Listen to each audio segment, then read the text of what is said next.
নমস্কার, আপনারা দেখছেন নিউজ 24 ইন্ডিয়া। জানাবো আজকের বাছাই করা একটি আবহাওয়া নিয়ে গুরুত্বপূর্ণ খবর। টানা বৃষ্টিতে কলকাতার জল যন্ত্রণা, কোথায় গোড়ালি, কোথাও আবার হাঁটু ছুঁই ছুঁই জল। সপ্তাহের প্রথম দিনেই নাজেহাল জনজীবন।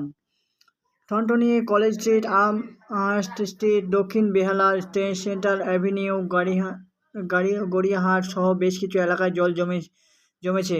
রাস্তায় জল জমার ফলে গাড়ি চলাচল অন্য দিনের তুলনায় ধীর হচ্ছে। সকাল থেকে নাগাড়ে বৃষ্টির জেরে বিপর্যস্ত কলকাতা। স্বাভাবিক জনজীবন, বিভিন্ন রাস্তায় যানবাহন অন্য দিনের তুলনায় ধীর গতিতে চলাচল করছে। শহর ও শহরতলিতে রাস্তায় বিশেষত নিচু এলাকাগুলিতে জল জমতে শুরু করেছে। তবে তার জেরে সপ্তাহের প্রথম কাজের দিনে নাজেহাল হতে হচ্ছে সাধারণ মানুষকে।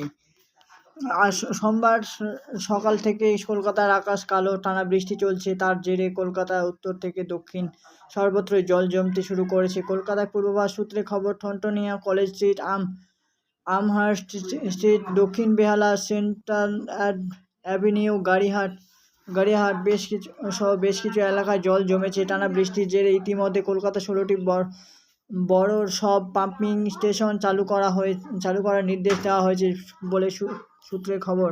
টনটনিয়া কালীবাড়ি সংলগ্ন এলাকায় গোড়ালি সমান জল জমে গিয়েছে। একই ছবি দেখা গিয়েছে মধ্য কলকাতায় বেশ কিছু এলাকাতেও জল জমে। নিকো পার্ক সংলগ্ন রাস্তাতেও চিংড়িঘাটা থেকে সল্টলেক সেক্টর 5-এর দিকে যাওয়ার গাড়িগুলি তুলনামূলক ধীর গতিতে চলছে। সায়েন্স সিটির দিক থেকে চিংড়িঘাটামুখী পথে ধীর গতিতে চলছে গাড়ি।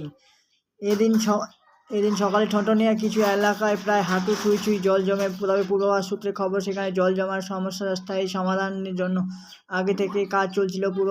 ওই কাজের জন্য সেখানে জল জমার সমস্যা দেখা দিতে পারে বলে সূত্রে খবর। এই দিন সকাল থেকে বড় এক্সিকিউটিভ ইঞ্জিনিয়ার সঙ্গে কথা বলেছেন নির্দেশিকা বিভাগ ডিজি শান্তনু ঘোষ। ইতিমধ্যে পুরো আধিকারিকরাও বেশ দম বৈঠক সেরেছেন। যে এলাকায় জল জমেছে তা পাম্প করে বার করার চেষ্টা করা হয়েছে প্রশাসন। তবে বৃষ্টি হতে থাকে, জল জমে এখনও বার করা হয়নি।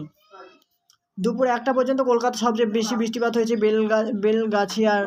এছাড়াও মানিকতলায় 91 মিলিমিটার, পালডাঙ্গা 93 মিলিমিটার, তপসিয়ায় 85 মিলিমিটার, টনটনিয়া 80 মিলিমিটার বৃষ্টি হয়েছে। দুপুর 2টার তথ্য অনুযায়ী উত্তর কলকাতার মহাত্মা গান্ধী রোড, বিধান সরণি সহ বিভিন্ন রাস্তায় বিক্ষিপ্তভাবে কিছু অংশে জল জমে আছে। পতিপুকুর সহ অন্যান্য আন্ডারপাসগুলি জল জমেছে। নাগাড় বৃষ্টির জেরে উত্তরে হাওড়া